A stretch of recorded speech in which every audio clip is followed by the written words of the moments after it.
Hey, what's up? We're the Real Culture Queens, and I'm Kait. And I'm Assia. And today we're getting really real about the new and upcoming releases, both theatrical and streaming, this holiday season.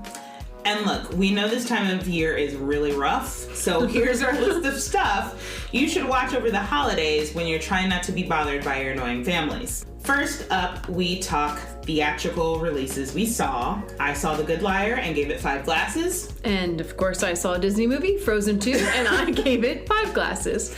And here's why.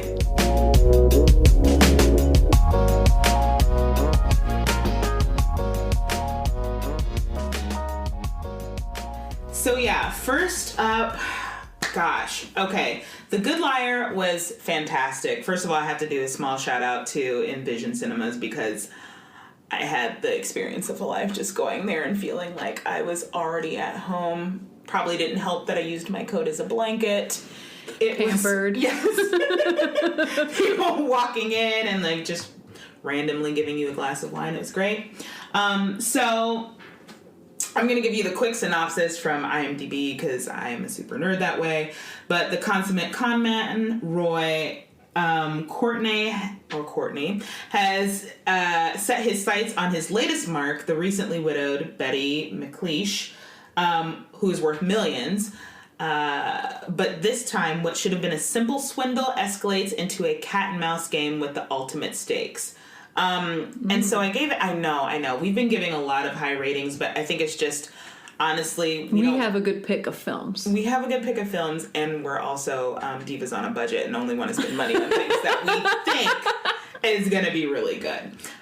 So let's just get that out of the way. But yeah, number one, the acting was incredible. Okay, first of all, you have 2 Shakespearean actors. You have Sir Ian McKellen and Helen Mirren.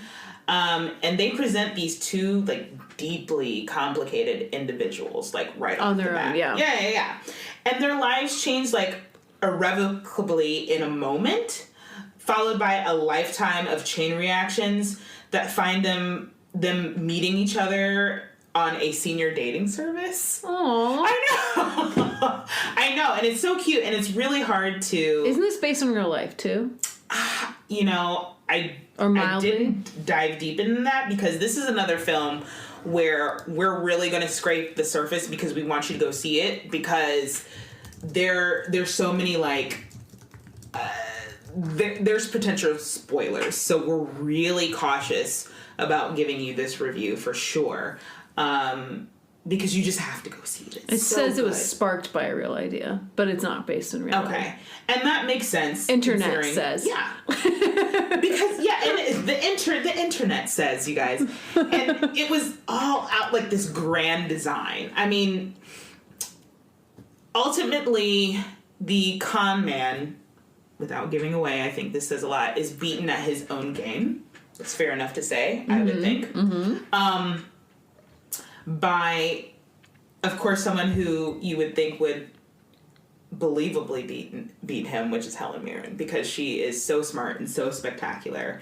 And the way they kind of slowly reveal themselves as the film progresses. So it starts out with a bang, and then everyone just starts to open up and spider webs into this story, and then you're like, at the end, you're like, well, because at the beginning, Helen, you see her as such the easy mark. You know the setup, he's the con man. You know he's out to get her from the very beginning. And you're like, oh God, okay. Not only that, but she has this protective son-esque character, who's always like the voice of reason. Like, I call them like the shouting person in the audience, you know, it's like, don't go in that room, because we know that the serial killer is in that room. Right. He is like that voice throughout that movie of like, oh, hold up, oh, blah, blah, blah.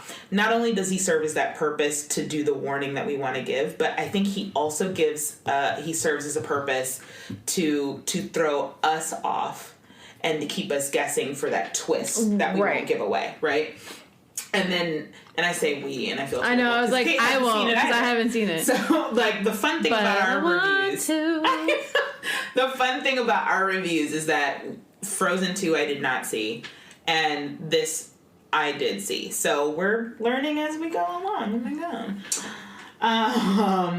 So, yeah. So, I thought that they both, being such incredible actors, were able to show strengths and vulnerabilities and then just blossom them out as they went along. Whereas you almost, I won't say it because when you see it, it's like, girl, how you feel sorry? You almost feel sorry for him because he never had a chance. Like, he thought he was so smart. He thought he had everything figured out, and I was like, not today, but checkmate. Yes, and I loved it. I loved the way they played off of each other. They were fantastic. So, 1, acting. 2, the plot. They take us on this incredible journey, fraught with deception, betrayal, layers, and a twist. It reminded me of one of my favorite movies of a similar genre, which is Charade, starring Cary Grant and Audrey Hepburn, which was another movie that, had its own, like, twists and turns in it. It's like, oh my gosh, who's really the bad guy? And you're suspicious of them all along. But, he's complicated, but he's not so bad. And then also combined with, as I'm probably looking at the poster, is that in your hallway? 2007, the romance drama Atonement, the film that I love so much, with James McAvoy. I don't have it anymore because Zeus peed on it. So it's ruined.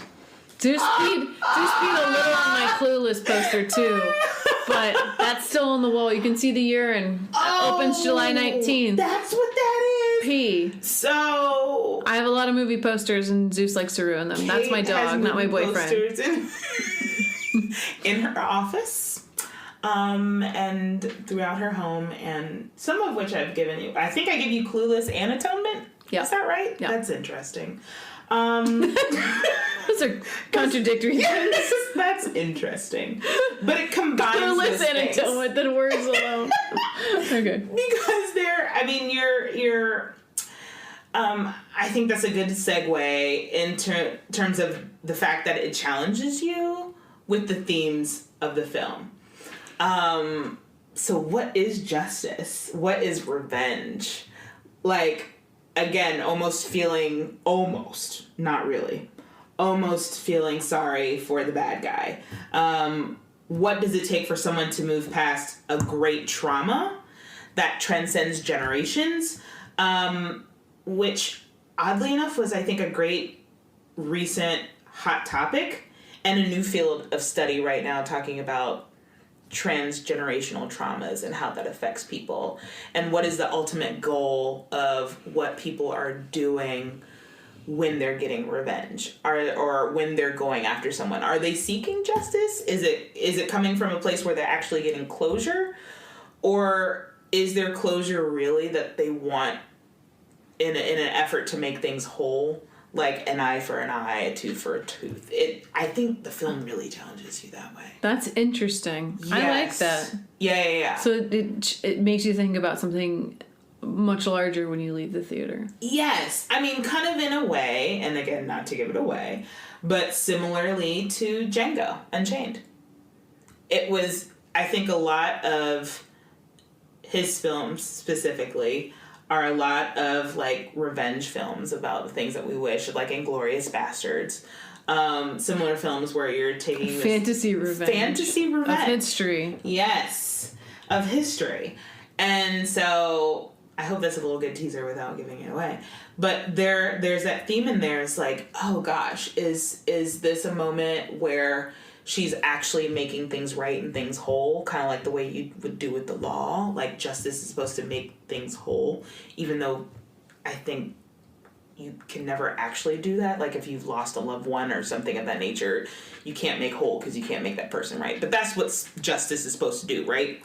And this movie definitely does that. And then for the setting, like any great caper film of its genre, the setting moves around Europe and in time, but in a way that's smart. It doesn't feel like you're jumping around here, there, and everywhere. It's fluid. It flows.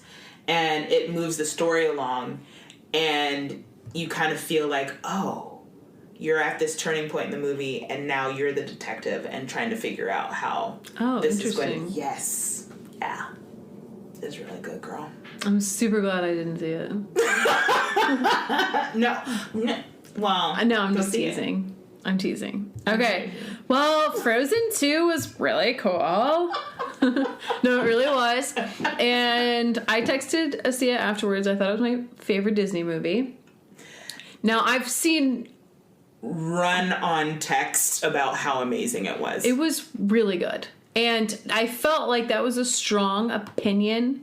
But I want to see it again to be sure that I think that is my new favorite Disney movie. Mm-hmm. But, okay, so I really liked Frozen 2, or Frozen 1, because I loved that the love was between two sisters versus the typical film of either a woman finding herself or a woman finding a man. Oh. And so I loved that the love that conquered all was between two family members. I loved that. Okay. And so, and I am not the first to say this, but I think Frozen 2 really was just the Frozen 1 was just a small lily pad leaping off point for Frozen 2. And it unraveled this whole story you didn't see coming. And I feel like it took, 5 or 6 years for Frozen 2 to come out. And because Frozen 1 was a success, they were like the next day, box office hits, they're like, okay, Frozen 2 on the docket. So, but they really took their time with it. They did. Because when did Frozen I think it was 5 years ago. But it's no. 2013. Yeah. So it's 6 years. Yeah. I was like, I need to know the math. And then, but with them getting older, I feel like Olaf, he was so cute. And not to give too much away, but he sings about getting older, and it's really kind of this odd satire, I think, about like what we think as adults. Like, we're always gonna, right, as a child you always think, oh, I'll know everything when I get older. Yeah. And then he makes, and this is, now we Google how to make things. Yeah. And he'll say all these like intermittently he'll have like all these really prolific insights to things. Mm-hmm. And then it'll go like squash it with something stupid. And then he'll be like, well, I'll know more when I get older. And that's kind of like a thing about life, right? We always think that we're going to know more when we get older, but we have all these insights about things. And that is us getting older. And he didn't see that. And we do the same thing. But aside from that, he really showed that the series in itself had progressed. And I loved that. He was kind of like the turning point for the film in its own way. Snowball. And the girls, they didn't really change that much, but they were just happy with where they were. But in their journey together as sisters, being more like confident in their relationship, and Elsa kind of finding her own path and her journey, and it kind of brought closure to the story. I really, really enjoyed that. I would be interested to see if they did a third. I don't. It would be more kind of like straight to Disney Plus. Yeah, it would be kind of like, which I'm not against. I'm just saying. Can't say straight to DVD anymore. The DVD Disney Plus. Yeah, that's a very good point. I didn't think about it that way. But it would be more like I feel like they found their place, and at that point they would just be like making journeys. Yeah. But I love that, and it was magical, and it was like kind of female empowering, and it like showed you like when you feel all alone, it's the next step. And Kristen Bell, I read this article with her, total side note. Mm-hmm. She was like, sometimes I get really depressed and I wake up and I think all I need to do is just take the next step, right? Yeah. The next step is to get out of bed and take a shower. The next step. And there's a song she sings in that film, and it's called The Next Best Step or something. And but she was really sad in this part, and she's like, the next thing I basically have to do is get up. And I thought this was a very adult moment in the film. And I hadn't. So that's what your text meant. No, I hadn't read that article about Kristen Bell till after. Oh! I know. And then I was like, oh my God, I wonder if they wrote that song and I don't know when the article is new too. And they both kind of came out simultaneously. But I like to buy things and not read them right away. So so I don't know which. You know how those press junkets go. They could have written that article. I'm sure. This is coming out now. Well, not years ago, but months ago. Yeah. No, but it was that scene where she sings this song about just getting up over this bad time. Mm-hmm. Anyways, it seemed very adult. Not to say that kids shouldn't see the film, but there's a lot of very adult themes in that movie. At the time, it triggered that thought. But anyways, totally felt like a leaving point. And I really liked that it hit a ton of environmental notes. And that, when I was researching that about because they actually signed an agreement. Frozen 2, Disney signed an agreement with the, I'm going to muddle this, but indigenous Norwegian people about trying to respect their culture. For cultural references. Yeah. That's cool. Which ties into the other movie we really love, Klaus or Claus. It's Claus, I suppose, supposed to be pronounced Klaus, which is how they pronounce it in the movie. Sure. But that is a Netflix streaming film that we both love. It's an animated film, but it takes place in northern Norway. Girl, your segue was so smooth. I just want to say that. Thank you. I'm like Ryan Seacrest. Oh, God. He is a great seguer. Take your notes from Ryan Seacrest. God. Because before we do go into Klaus, I think that's smart considering Disney has had a whole entire history of being culturally insensitive. So I'm glad that they're making active strides. Well, Kristen Bell posted about it, and then I researched about it, and then when we both saw that Klaus, God, I don't know how to say that name. We're just gonna say Klaus. We are gonna say Klaus. Okay, it's fine. Yeah, it's with a K. Because we're fancy. We're very fancy. So when I researched Frozen 2 outside of that because I was curious because their clothing is different, like the tribe that they come upon, and then Klaus, they had kind of similar garb, and then when I researched it, I was like, holy macaroni! From same region-y. Yeah. And I like the fact that actually there is that debate even with us on how to say it, because the whole film itself, I think really... Klaus or Claus? Klaus and Claus. Really? No, seriously. No, in all I know you're, but it leads into that whole thing of how a man became a myth. You know what? So initially, I totally thought the same thing too, and then I've recommended the film to several people. St. Nicholas was a real person. Yeah, so I love that was aspect a really too. good tie-in. Is it Klaus or is it Claus? I like that. Yeah, that was a whole fireside mystery storytelling. That's part of the folklore. Yes, around it. Yes, exactly. Yeah. Okay. So I think we used to say Klaus and Claus throughout the entire rest of this review just to be extra. It's Klaus. I recommended it to someone else and they spelled it with a C. And which is fine. I like this movie so much. See, I was like, you need to watch this, girl. Mm-hmm. I like this movie so much I've recommended it to 4 people. Did you really? And these are all adults, by the way. 2 of them without children, 2 of them with grown children, and they just like watching animated films because they appreciate animation. That excluding us, because we are whole ass adults without children. Well, we have fur babies, but still, yes. Yeah. Well, these are people with kids, but they're the other 2 don't have kids. We are mannequins. We stopped coming to life. I like how you would pause when you did that. Well, because she was like a Barbie, real life. Oh, that's a thing. Yes. Oh, I thought you were making a joke that Tyra Banks is so perfect. She's like a mannequin. So, Klaus, we give 5. You give 5 glasses? Yeah, I totally give it 5 glasses. It's okay.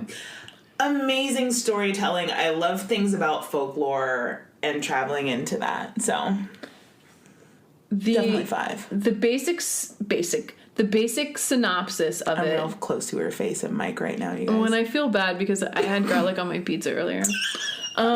So there's an actual town called Smearensburg in northern Norway. So the story takes place on this island, Smearensburg, which is actually was a very lucrative whaling island. But in this, it's not lucrative at all. And there's a new postman, Jesper, which is the voice of Jason Jason Schwartzman. I love Jason Schwartzman. Me too. I love his voice. And he then befriends a toy maker. He has really great eyebrows. Klaus, and in the film he does too. Klaus, who's played by J.K. Simmons, and this is an IMDb synopsis. Oh. Their gifts smelt with our flittering of quotes. Their gifts smelt an age-old feud and deliver a sleigh full of holiday traditions. That's a little silly, but it's a Christmas movie that tries to explain. You're so extra. You totally sprinkled some I'm trying hot to sauce be on that. Magical. Look at our voices. Our voice lines are crazy right now. That's a little extra though. Anyways, the film tries to explain how Santa letters and all that junk started, but we were saying, it took realism and how actual gossip and social intentions, hearsay, yes. Turns into folklore. Fireside stories, camp tales, and I think for me, local mythology. The actual, so Christmas we always think of as magical, right? Mm-hmm, mm-hmm. And it's normally circled around not real events, right? Like Santa. If you have any children listening, Santa is magical. He is magical, and so, but send your children away now. Send them away for other reasons, probably. But what I love about this is that the magical scenes are actually centered around the kind of events that they create. Mm-hmm. So the children being so excited about the gifts they receive, through two men really delivering them a gift, and standing back to watch that. And the film is animated in such a way that the lighting and everything makes it a very beautiful scene, but them just being able, it really is. And the thing that Klaus keeps saying is a single act of kindness sparks another one. Yes. And so the whole film's magic really circles around them giving and that act of kindness. And there's a lot of way more selfishness that battles that throughout the film. So every act of kindness really shines through. But I mean, there is some magical elements of the traditional Christmas story, but it really comes from a unique place that I think makes that whole film set apart and unique and different from most Christmas films. Well, they breathed life into him. They made him real. Yeah, they made him real. That's true. Made it in this real place, in this real culture, where you could see this man who is seen more of as a recluse and kind of gruff. Big, burly man, but, soft and gooey on the inside, as they always are. And I thought also haunted by the loss of his wife, which I thought was beautiful. So Mrs. Klaus, small spoiler, but it's important in terms of this story. It's not something that's, you have to wait until the end to discover. You realize that, part of his motivation, that love and that giving back to others, was her, which I thought was beautiful. Mm-hmm. And wanting to make children feel special and loved, and that joy should be something that you give,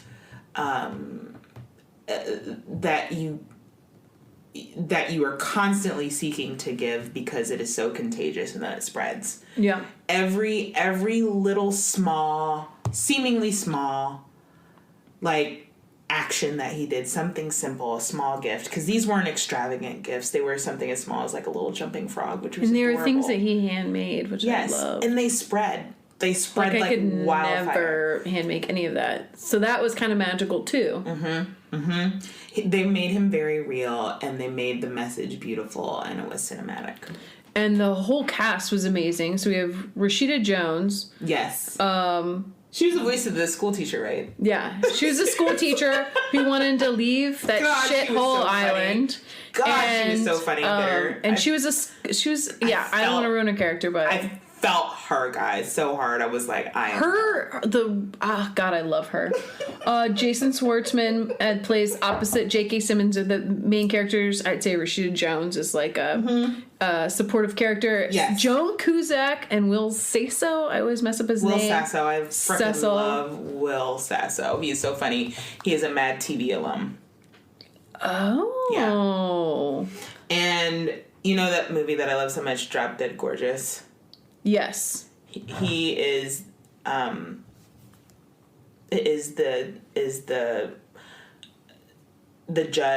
judge's son or brother with a disability, a cognitive disability, the big guy. Mm-hmm. That's Will Sasso. Yeah, so I looked him up and I was like, oh my god, I've seen him in so many things and not put it together that was him. Yeah. And then Norm Macdonald. Yeah, love Norm. Oh my god, he was the antagonist. Like he was just Malcolm in the Middle. Oh my 80 god, million things. I love him. So the whole cast was stinking amazing. Great. The animation. So from what I read,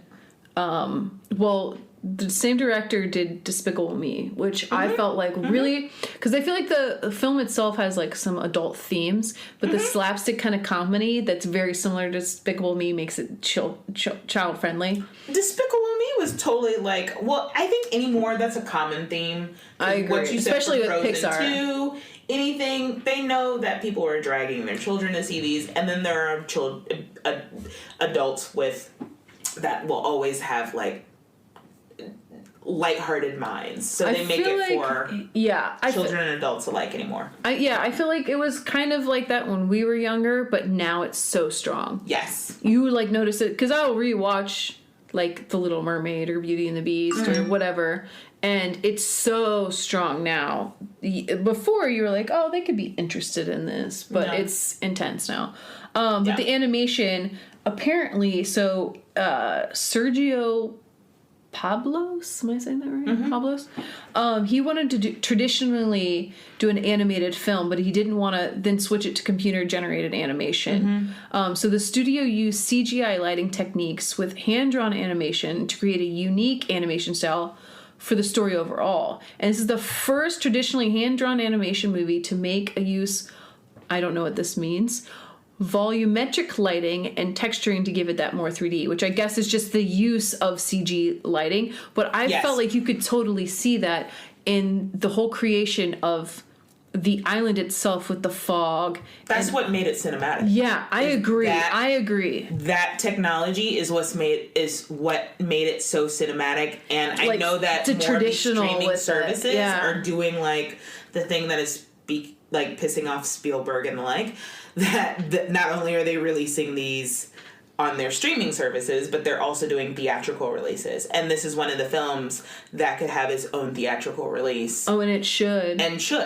What was that movie? You would want to see this on the big screen because it was that visually stunning on top of the storytelling. Yeah, it was very, and it totally built the whole story. But this is on Netflix, so you can completely watch it yourself. Yes, we're just saying, it's just if you fancy good. And you have a large screen, a new holiday movie is in store. Break out the popcorn machine, invite your friends over, and make pretend that you're in a movie theater because it's gorgeous. Also, make sure you have a Bose sound system because I would love to hear that. If you have that kind of money. Yeah, I was talking to the ritzy people who are listening to us. Of the 10 people that listen to us. Good, because my flat screen downstairs is still vibrating. I go over like 10 volume specs. I need to get a sound system. So I'm kind of bummed because the movies that I really want to see are going to be at the end of the month and I might be broke. So hopefully someone gives me a gift card. New year, new us. Right? But I'm really excited about Cats coming out with Taylor Swift. Oh, God, of course. She is such a hardcore Tay-Tay fan. Bombshell. That sounds amazing. The newscasters who go against the head of Fox. Seberg, who has Kristen Stewart, who, oh my gosh, she plays Jean Seberg, who in the 1960s was followed by the FBI for her political and romantic involvement with the civil rights activist Hakeem Jamel. I should not be able to pronounce names. You're fine. I really want to see Richard Jewell, which is the oh my god, how can I not remember his name? The guy who did The Mole. Oh my god, he's super famous. How stupid am I? Oh. Someone's probably kicking me right now. Like, Kate, you're fine. No. I can totally see his name in my, or see his face in my head. Clint Eastwood. You dumb idiot. You are not. Not oh you. My God. Me. Stop. She does. So this. these are Stop theater things that I really want to see. But I've recently been. And The Aeronauts and Dark Waters, which was filmed here, and I auditioned for it. Didn't get it, but wait, which film? Dark Waters. That's that was completely filmed here.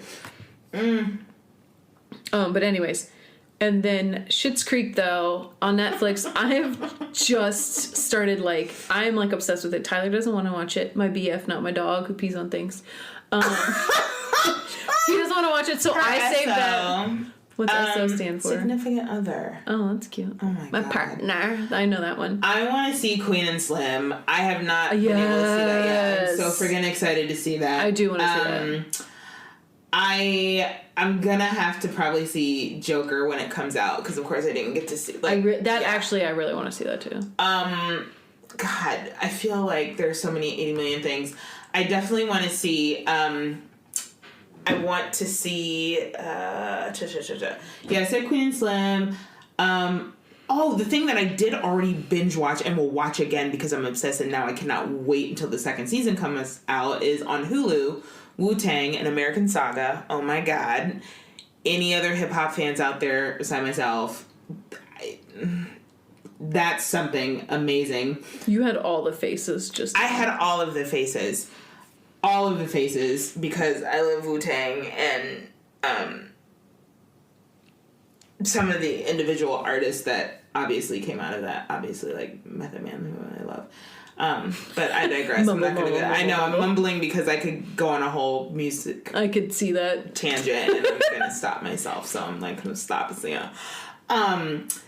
Disney Plus, The Mandalorian, which you guys already know, Baby Yoda. So adorable. I've only watched one episode right now. I need to buy this for myself. Girl, GMA, before I was leaving the house the other day, was they went over the most searchable things of the year. Okay, Mandalorian just came out with Disney Plus, came out recently, right? Yeah. Baby Yoda is the most Googled thing of 2019. Oh my God, end of the year? And Disney Plus just came out. Yes. So that, and then of course the shows that I already loved and grew up with, Darkwing Duck, you can watch. Darkwing, woo! Danger, is that the same one? That's DuckTales. Oh, damn it. DuckTales, woo! What's that? What's Darkwing Duck? Oh God, you know I'm good with jingles and you just threw me off because now all I can hear is that and Gummy Bears. It's okay. We should tell these fine people. Bears, bouncing here and there and everywhere. No? You didn't watch that? That was also Disney. Shut up. Darkwing Duck. When there's trouble, you call DW? When there's trouble. Those jingles are very similar. That's fair. They're all three of those. The Gummy Bear ones, DuckTales, and that one. It could be the wine, the reason why they sound similar. I'm not really singing them. And with that note, whatever you do this holiday season, find yourself with wine and a good movie. Oh, also Netflix, Astronomy Club. I have not watched it yet. Hilarious. And then if you're not watching it, you need to be, because maybe you don't have watched pop. it yet, or you have? I haven't watched Astronomy Club yet. But you think it sounds hilarious. Oh, I know it's hilarious from some of the things that I've like seen clips of. Oh, gotcha. And Schitt's Creek. Yeah, Schitt's Creek all the way. It's my new fave. I hate that I just shortcut favorite. Really, Kate? Are you that lazy? Your totes want to come over? It's my new fave. Oh, you said totes. I thought you said tots. We've been talking a lot about tater tots today. Tater tots are super good. Yeah. But anyways. Have tater tots when you binge these, guys. Yeah. Break away from the turkey. Cheese Have on some top. tots. Okay. Whatever you do this holiday season, watch any of our selections, or after that, don't. Or, yeah, no, don't.